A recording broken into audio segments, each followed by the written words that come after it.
दोस्तों नमस्कार। आप देख रहे हैं जालौन टाइम्स न्यूज चैनल।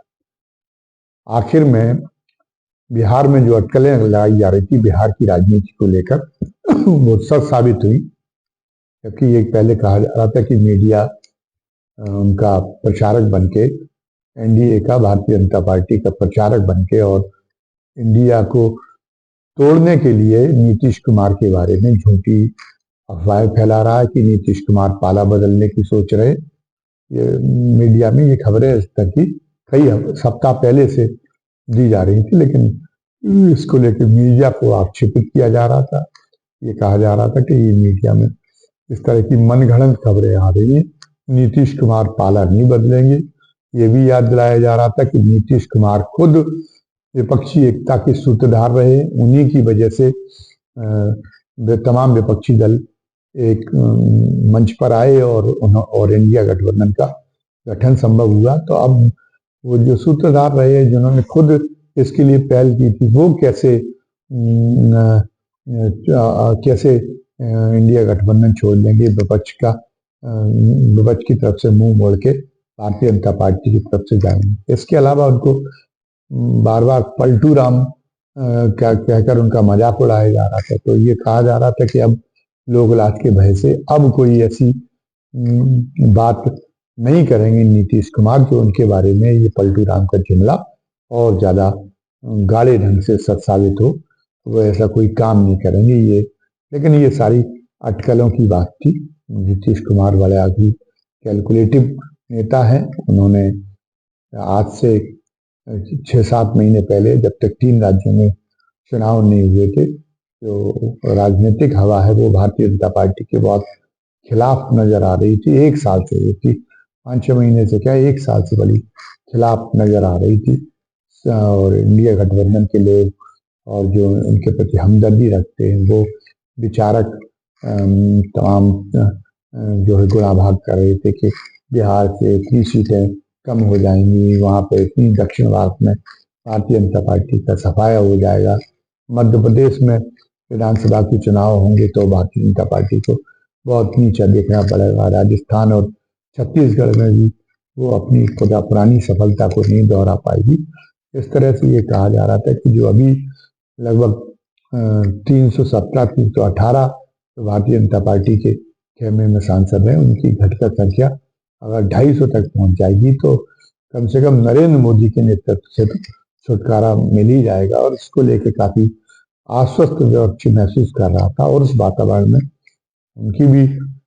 वो भी अभी अब उन्होंने 9वीं बार शपथ ली है नीतीश कुमार ने, तो वो भी 8 बार मुख्यमंत्री रह के और तृप्त जैसे हो चुके थे मुख्यमंत्री पद को लेके। तो वो भी सोचते थे कि अब राष्ट्रीय स्तर पर एक बार आजमाया जाए, एक बार उनको राष्ट्रीय महत्व मिले, राष्ट्रीय राजनीति करने का। वो भी जो है उसमें राष्ट्रीय राजनीति में अपनी भी संभावनाएं तलाशने लगे थे। और इसलिए उन्हें लगता था कि इतिहास में और ज्यादा पूरे देश की राजनीति के इतिहास में एक स्थान बनाने के लिए जो है वो एक अनिवार्य है कि वो राष्ट्रीय पटल पर अब एक भूमिका का निर्वाह करें। और इस समय अगर वो उनको इस बात का श्रेय मिलता है कि उन्होंने नरेंद्र मोदी के अपराधीय नेतृत्व को धूल दूषित कर दिया है, तो ये उनकी एक बहुत बड़ी उपलब्धि के रूप में इतिहास में ये दर्ज हो जाएगा। तो इस बात की तो राष्ट्रीय महत्वाकांक्षा के लिए उनके मन में कुलांचे भरने लगी थी। तो उस समय नीतीश कुमार सक्रिय हुए थे। और हालांकि नीतीश कुमार इसके पहले जब एक बार राष्ट्रीय जनता दल के साथ चुनाव लड़ चुके थे और उसके बाद में जब वे फिर भारतीय जनता पार्टी के साथ में आए थे तो उन्होंने ये भविष्यवाणी की थी कि अब विपक्ष को अब जो है ख्याली पुलाव पकाने बंद कर देना चाहिए। नीतीश कुमार नरेंद्र मोदी की सत्ता को कोई 20 वर्ष तक नहीं ला पाएगा और लंबे समय तक भारतीय जनता पार्टी का वर्चस्व रहेगा केंद्रीय देश की राजनीति पर, देश की सत्ता पर। और इसको विपक्ष इसमें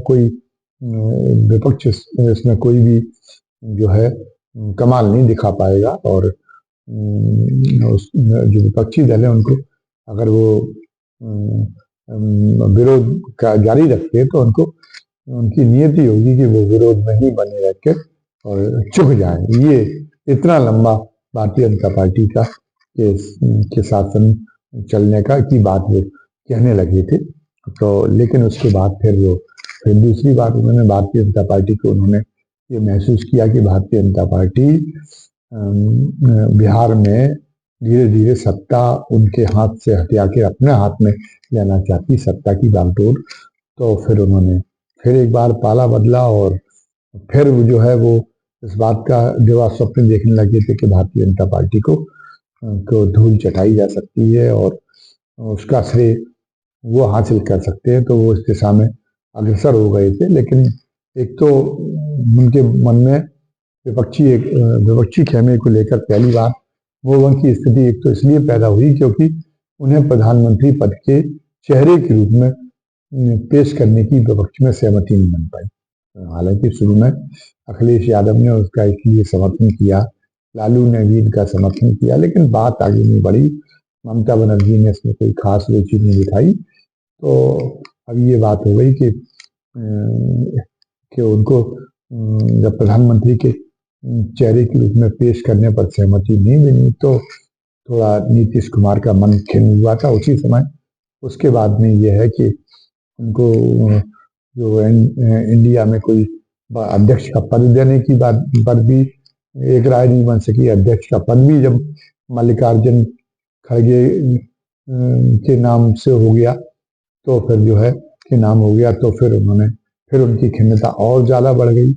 इस बीच में राजनीतिक परिदृश्य भी देश का तेजी के साथ में बदला और उस राजनीतिक परिदृश्य में ये हुआ कि भारतीय जनता पार्टी फिर बढ़त लेती हुई दिखाई देने लगी। खास तौर से जो हाल में 5 राज्यों के चुनाव हुए जिनमें हिंदी पट्टी के तीनों राज्य अच्छी खासी बहुमत से भारतीय जनता पार्टी ने जीत लिए, तो लगा कि जैसे पासा पलट गया। उसके बाद में फिर राम मंदिर की प्राण प्रतिष्ठा समारोह का भारतीय जनता पार्टी ने अच्छे ढंग से प्रस्तुतिकरण करवाया। उसके बाद तो ये लगने लगा कि 400 के करीब करीब अगर कि 400 सीटें 400 के पार सीटें पाने का लक्ष्य तो एक तो भारतीय जनता पार्टी ने बहुत ही आत्मविश्वास के साथ घोषित कर दिया और ये लक्ष्य उनके नजदीक भी दिखाई देने लगा।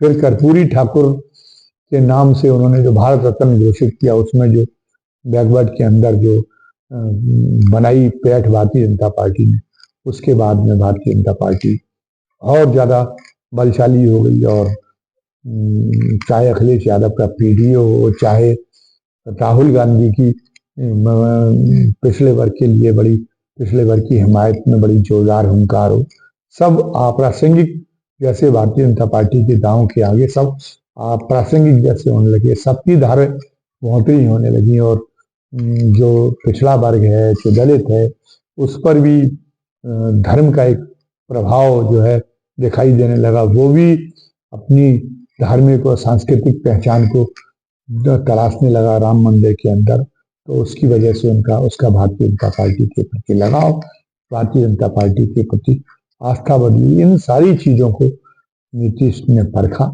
और इधर ये हुआ कि जो लालू प्रसाद यादव का जो जोर बढ़ा उससे भी वो बहुत ज्यादा खिल हुए कि वो लालू प्रसाद यादव का जोर ये था कि जितनी जल्दी हो वो तेजस्वी का राज तिलक करें मुख्यमंत्री पद के लिए और खुद जो है अपने को राष्ट्रीय राजनीति में भूमिका निर्वाह करने के लिए आगे आ जाए, मैदान में आ जाए।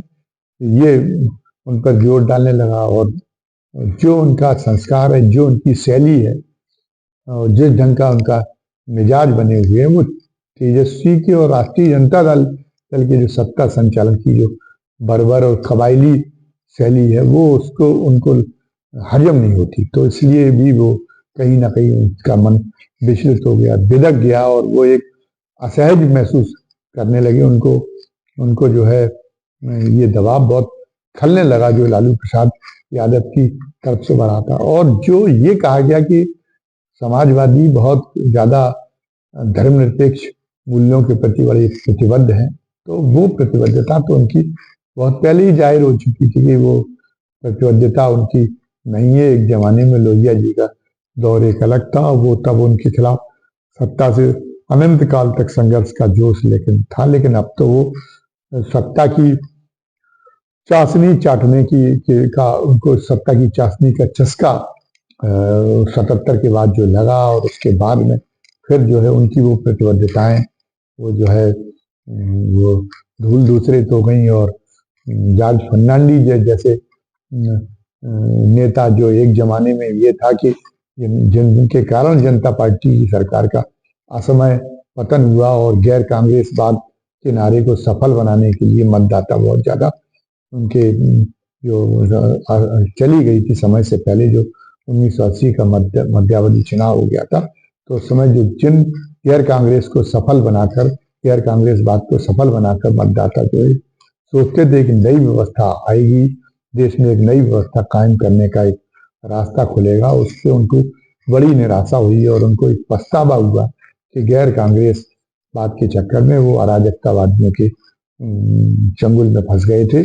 और उन्हें इसलिए उनको एक बड़ी निराशा हो गई थी। लेकिन वो उस समय पर उन्होंने ये विचार नहीं किया था जॉर्ज फर्नांडीज ने, जब दोहरी सदस्यता के लिए बमके थे। लेकिन जब उसके बाद में जनता दल टूटने के बाद जब जनता दल की सरकार आई और उसके टूटने के बाद में वो जो उनकी सुविधा भोगिता उनके ऊपर हावी हुई और उन्होंने जो है भारतीय जनता पार्टी की सरकार को और उसके द्वारा बनाए गए एनडीए को, गठबंधन को में शरीक होना जब स्वीकार किया, तो फिर जो है तो एक उनका जो असली चेहरा है समाजवादियों का वो एक सामने आ गया। अवसरवादी चरित्र और सत्ता की चाशनी का करने वाला। और समाजवादी जितने भी नेता थे वो अपने सैद्धांतिक प्रतिबद्धता की बजाय और यही एक समाजवाद के नाम पे गिरोहबंदी की मानसिकता का परिचय देने लगे। उनका एक एजेंडा था समाजवाद का कि पिछड़ों ने बांधी गांठ 100 में पावे साथ। इस नाते मुलायम सिंह को तो किनके साथ रहना चाहिए था? मुलायम सिंह को तो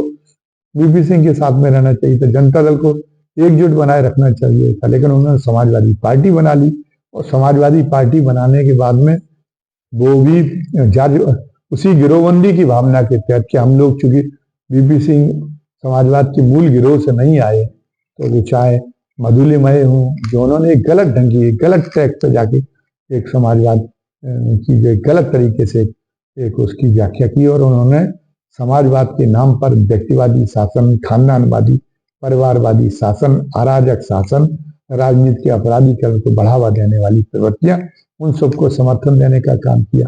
और जॉर्ज फर्नांडीज जो एक तरह से भारतीय जनता पार्टी की एक सांप्रदायिक राजनीति को ताकत देने का काम कर रहे थे, उनको महिमा मंडित गिरोहबंदी की भावना से कि नहीं, एक जमाने में वो समाजवादी रहे तो आखिरी तक मुलायम सिंह उसको निभाते रहे। और मुलायम सिंह ने फिर आखिरी समय वो केवल नाम के ही भारतीय जनता पार्टी के विरोधी बने रहे, वरना वो आखिरी समय तो भारतीय जनता पार्टी को ही ताकत देने का काम करते रहे। अटल जी के प्रति भी उनके मन में बड़ा श्रद्धा भाव हो गया था, जबकि एक जमाने में वो संसद में उन्होंने ये कह दिया था कि लोग कहते कि भारतीय जनता पार्टी बुरी और अटल जी अच्छे। मैं कहता हूँ भारतीय जनता पार्टी तो बुरी है ही, ये शब्द थे मुलायम सिंह, लेकिन अटल जी उससे ज्यादा बुरे। अटल जी से ज्यादा कोई बुरा नेता, जातिवादी कोई नेता नहीं। लेकिन उसके बाद फिर वो अटल जी के प्रति श्रद्धावनत नजर आने लगी और उन्होंने ये जो कदम उठाए लोकतंत्र सेनानियों को पेंशन देने जैसे वाले कदम, ये सबसे ज्यादा आरएसएस के लोगों को लाभान्वित करने वाला कदम था, क्योंकि सबसे ज्यादा आपातकाल में गिरफ्तारियां उन लोगों की हुई थी, तो ये उनका एक बल देने का काम था।